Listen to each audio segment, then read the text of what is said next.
Hello, U.S. History students, and welcome to our discussion over antebellum reforms.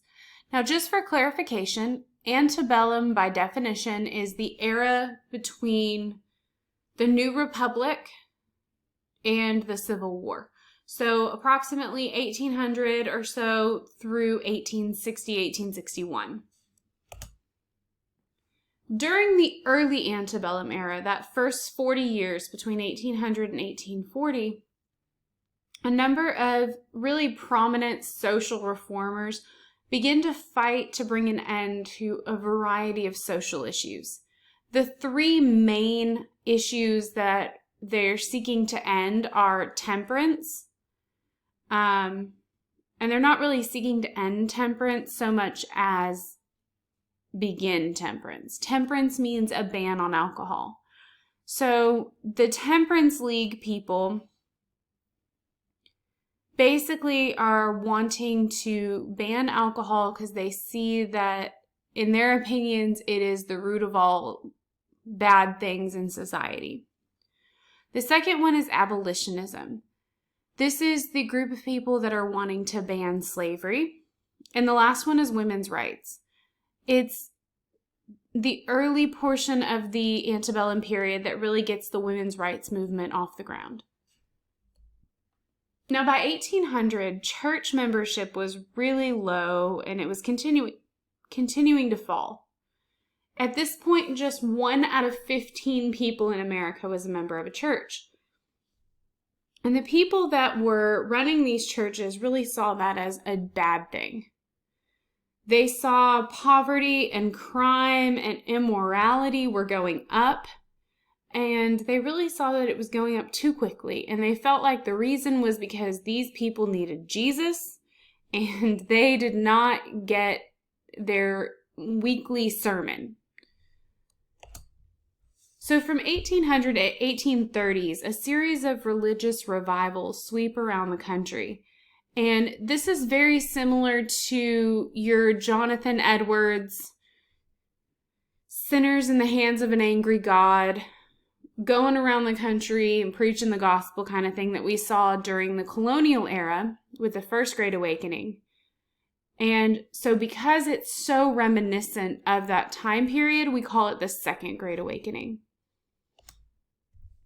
And even in this time period, we've got those evangelical ministers going around and preaching the gospel of Jesus with very emotional and soul-shaking sermons. And in this case, it's not so much the fire and brimstone kind of thing that we saw in the First Great Awakening. This is more trying to make you cry and make you repent kind of thing. According to Charles Finney, one of the major evangelical ministers of the time, when the church finds its members falling into gross and scandalous sins, then it is time for the church to awake and cry to God for a revival of religion. And they would have their revival meetings, and these were, sometimes 2 or 3 day long events. They were emotional. Thousands of people would attend. And this is really what gets church membership to increase during this time period. And it has a really important impact on American history because by 1850, 1 in 6 Americans is a member of church. And so we go from 1 in 15 to 1 in 6. We almost cut our non-church-going members in half. Joseph Smith also creates the Mormon Church in this time frame. And Mormons are a sect of Christianity. And much like other denominations of Christianity, they believe in the Father, the Son, and the Holy Spirit. But unlike some other denominations, they believe in modern prophets who go through life continuing to preach revelation and belief that through Christ's atonement, all mankind can be saved by obedience to the laws and the ordinances of Christ's gospel. So instead of using the Bible itself to spread this word, they believe in modern day prophets. Brigham Young is an example of one of their modern day prophets. And they also see a rise in new utopian communities. And these were areas where people believed that they could make a perfect world society and created them for as many people who would come. These devout Christians were committed to reforming society because they saw that the lack of Christianity and the lack of religion, they believed it was causing sin on society.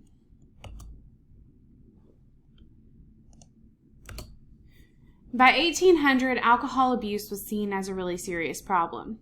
Before this, alcohol was just commonplace in society. I mean, as we looked at during the Revolution, part of their rations were alcohol. But in the 1800s, whiskey's cheap to make, it's cheap to buy, and by 1820, the typical adult is drinking more than 7 gallons of alcohol per year.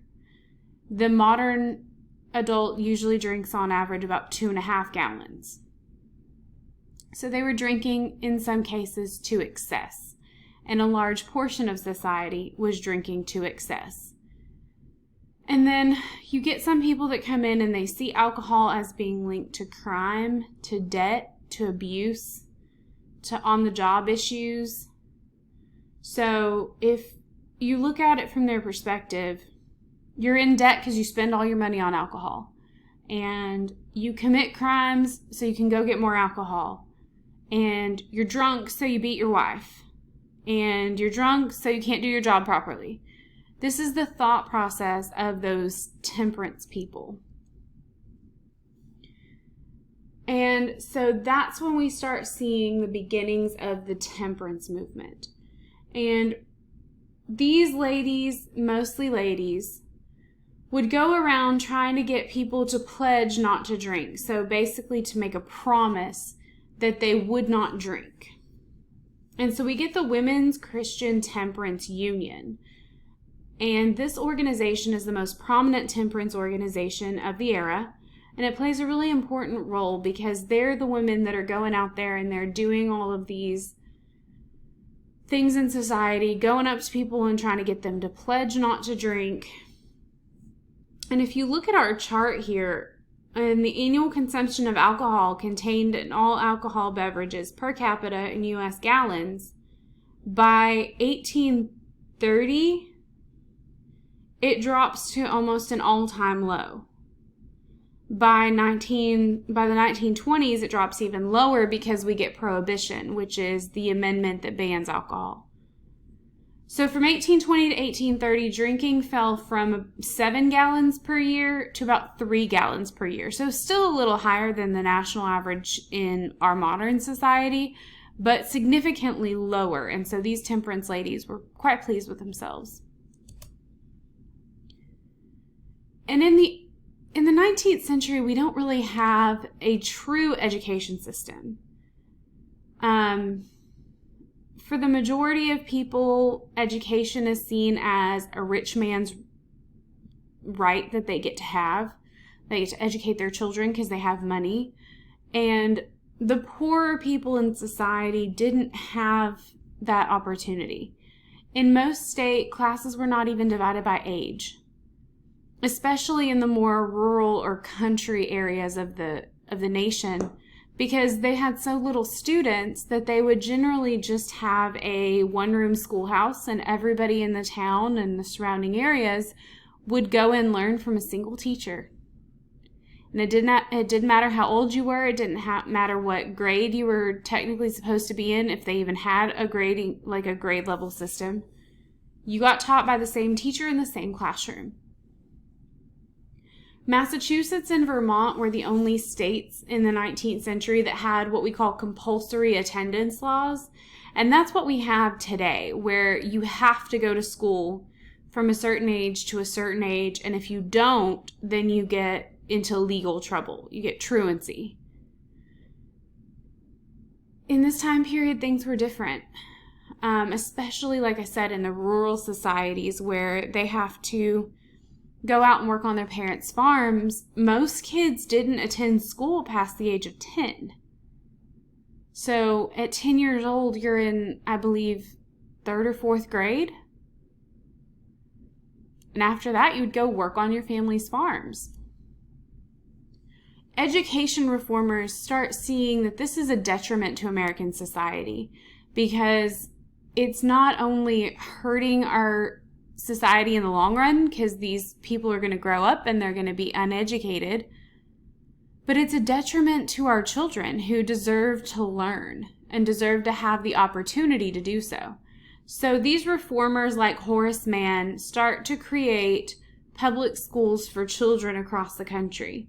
And Horace Mann was one of the major people and major players in this because he created teacher training and curriculum programs. And so not only did he want to make sure that these kids got an education, but he wanted to make sure that the teachers were well trained and that they had a certain set of standards to go by. Kind of like we do today, teachers have to go through a teacher program where they learn the basics, and we're given a curriculum. For Texas, it's the TEKS, Texas Essential Knowledge and Skills. Other states have other standards, but for the most part, every teacher in the United States has some form of curriculum that they use that allows us to know what our kids need to learn. And we can thank Horace Mann for that. By 1850, every state had publicly funded schools. Schools in the South and in the West were not very good. Again, because most of those places were rural. They were in the country. They didn't have that high of a population, so kids were still going to school in one-room schoolhouses up through like the 20s and 30s, 1920s and 30s. But at least we were beginning to be on the right track to education reform. And that's not to say that the American education system is perfect. It's absolutely not. But it's significantly better now because of these people than it was back then. And then women's opportunities in this time period were extremely limited because of what we call the cult of domesticity. And that's just a real fancy way of saying women need to be in the house. Women were expected to oversee the family and take care of the home, while their husbands would go out into society and work to provide money for the family. Most of the time during this period, women were not allowed to have a job after they got married. If they did have a job when they got married, they had to quit. Married women had no property rights, and they weren't even allowed to file for divorce. So if, for example, a wife is being beat by her husband, there's nothing she can do. She has no legal recourse. Because essentially, once you're married, that's it. You have no property, no legal rights in most cases. And so you have no legal recourse if you're being abused. Women also can't vote. They can't run for political office. They can't sue somebody in a legal court. Women are really seen as the frailer gender who need to stay home and take care of the family and take care of the house. In 1848, Elizabeth Cady Stanton organizes the first ever women's rights meeting in Seneca Falls. And the convention produced the Declaration of Sentiments, which is a list of demands, including property rights and votes for women. This is, in some cases, the Declaration of Independence for women. Because it's a list of grievances. It's a list of demands that they feel need to be met. And they even take some of the words from the Declaration when they say, "We hold these truths to be self-evident that all men and women are created equal. The history of mankind is a history of repeated injuries on the part of men toward women, having a direct object the establishment of absolute tyranny over her. These are just a couple of quotes from the Declaration of Sentiments. And this meeting is extremely important. There's people from all over the region, men included, white men, black men, white women, black women, coming together for this cause. And while the meeting is extremely important because it really does set a precedent, it fails to gain any major goals for the women's rights movement. But it's really seen as a jumping off point, so to speak, because it does allow for more women to start getting involved in the women's rights movement. And by 1920, that earns us the right to vote. Unfortunately, it does take almost 100 years. And now moving on to slavery. Slavery in the United States is unfortunately not a new thing by this period. Slaves are first brought to the colonies in 1619, only a few years after the establishment of the colony of Jamestown. And while we abolished the international slave trade in the early 1800s, that doesn't put an end to slavery in the country. And we've moved on from mostly tobacco and indigo to predominantly cotton being the cash crop of the South. King Cotton, as it was called, led to a huge growth in the African slave population because we need more African slaves, African American slaves, to take care of this new crop.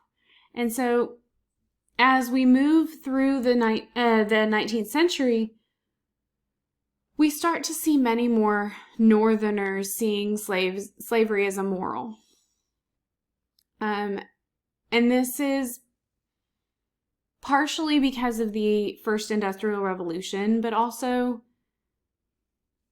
just seeing how they're treated in many cases really gives them cause for concern. And then by the 1830s, all northern states had actually abolished slavery. And so as you can see here in 1790, the local populations, 50% or above, are predominantly Southern, but like you've got New York, Pennsylvania, other New England states that have, it's under a 10% slave population, but it's still there. By 1860, Pennsylvania has 0. New York has 0. Most of the New England states have 0. But as you can see, it's expanded in the South, especially with the higher percentages. There's a lot more dark red on the map in 1860 than there was in 1790.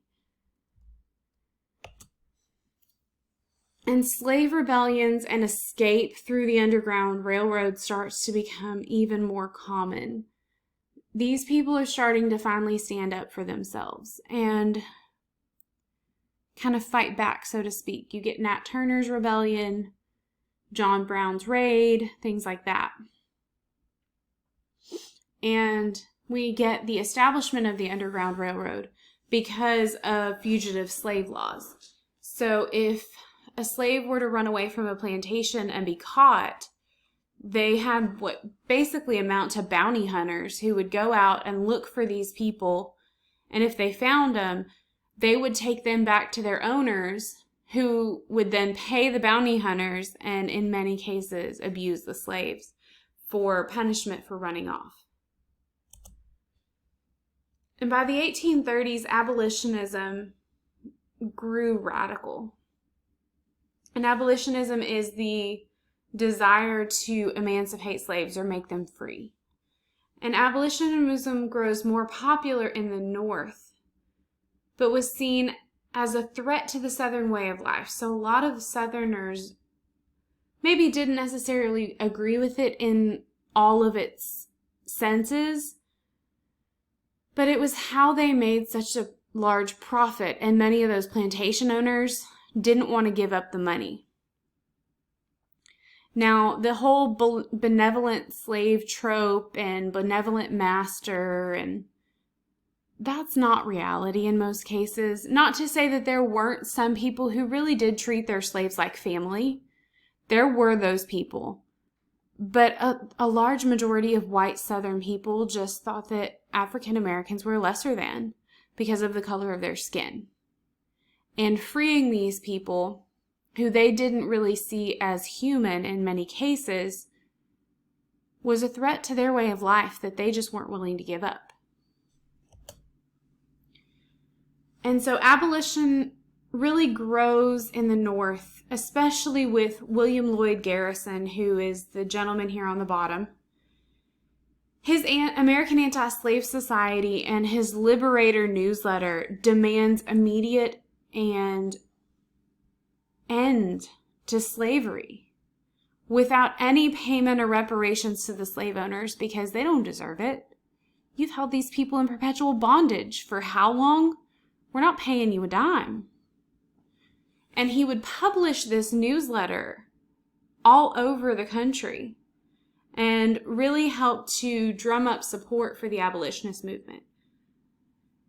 And then you get Frederick Douglass later on, who he was born a slave himself. He was a runaway slave, and he earns his freedom. And after that, he goes around and preaches anti-slavery and abolition. And he even authors his own newsletter called the Northern Star newsletter that prints things trying to encourage people to start believing in abolitionism. And he lived it. So he has the stories to tell. And he's seen as one of the prominent African American abolition movement leaders. He meets with presidents. I believe he met with Abraham Lincoln. I know he met with Ulysses S. Grant. And he's really seen as a figurehead to the movement.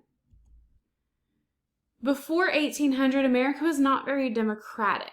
Most states restricted voting only to the rich people. And even then, it was only rich white men. You had to have land and tax qualifications to even be able to vote at all, let alone have any other rights such as holding office and things like that. And as a result, less than 50% of white men could vote by 1800 because they just simply did not meet the requirements for that. So if you look at our map here in 1800, the green states, so Maine, Massachusetts, Connecticut, Rhode Island, New York, New Jersey, Maryland, Virginia, Tennessee, North Carolina, South Carolina, the Mississippi Territory, the Indiana Territory, and the Northwest Territory, you had property qualifications. Like, you have to own so much land before you're able to vote. Taxpayer qualifications were in New Hampshire, Pennsylvania, Delaware, and Georgia. And then the only states that had universal white male suffrage, were Vermont and Kentucky. Those are the only states where all white men could vote regardless of socioeconomic status. And so from 1800 to 1840, democracy begins to really increase. By 1840, most states had removed those voting restrictions, again, only on the white men, not on women, not on African Americans. And as a result, 90% of what we would consider common, air quotes, common white men could vote. And this was seen as universal white male suffrage, even though it technically wasn't universal because it's still only 90%. There's still 10% of them that can't. And so just looking at the impact of these social reforms, the Second Great Awakening brings religious revival, social reform, and new awareness to what it means to be an American. Women in reform begin to expand their reform efforts from movements such as abolition and temperance to also include women's social and political rights. And that's not to say that women abandoned abolitionism or abandoned temperance. They just kind of added women's rights to the bucket. And a lot of women were very upset with the passage of the 15th Amendment that allowed African American men to vote when women had been fighting right alongside the African American men in their abolition movement, and women still couldn't vote, regardless of color. Slavery becomes an explosive issue in this time period, and as growing numbers of white and Black Americans join reformers working for abolition, we slowly move ourselves closer to emancipation, which, as we know, Emancipation Proclamation in 1863, which bans slavery in the rebelling states, and actual abolition comes with the 13th Amendment in 1865. And then we also see growing industrial work faces problems from arising changes in manufacturing and the creation of the factory system. And so eventually we're going to also see the rise of labor unions and the rise of workers' rights because of these new manufacturing industries. That's going to come more as we get closer to the 20th century. But it begins in the early 19th century. This brings us to an end of our discussion over antebellum reform. Thank you for listening, and I hope you have a great day.